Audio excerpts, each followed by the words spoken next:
வெனிசுலாவின் எண்ணெய் வளம் மீதான பேராசை காரணமாகவே அதிபர் நிக்கோலஸ் மதுரோவை அமெரிக்கா சிறைப்பிடித்து சென்றிருப்பதாக புதிய அதிபராக பொறுப்பேற்றுள்ள டெல்சி ரோட்ரிகஸ் குற்றம் சாட்டியுள்ளார்.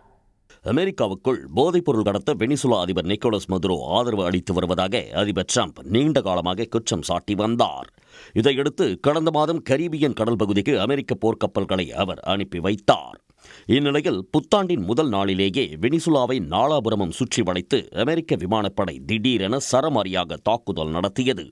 அடுத்த சில மணி நேரங்களில் அதிபர் நிக்கோலஸ் மதுரோ கைது செய்யப்பட்டு நாடு கடத்தப்பட்டதாக ட்ரம்ப் கூறியது உலக நாடுகளை அதிர்ச்சியில் ஆழ்த்தியது.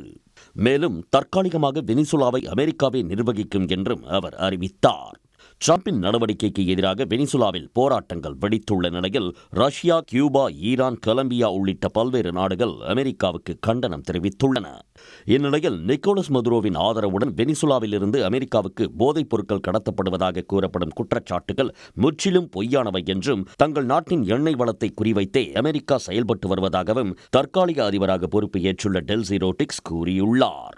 அந்நாட்டு அரசு தொலைக்காட்சியில் உரையாற்றிய அவர், வரலாற்றில் இதுவரை இல்லாத வகையில் அமெரிக்கா வெனிசுலா உறவு மிகவும் மோசமடைந்து உள்ளதாகவும், எனினும் அனைவருக்கும் பயனளிக்கும் வகையிலான எரிசக்தி கொள்கைக்கு தாங்கள் தயாராக உள்ளதாகவும் தெரிவித்துள்ளார்.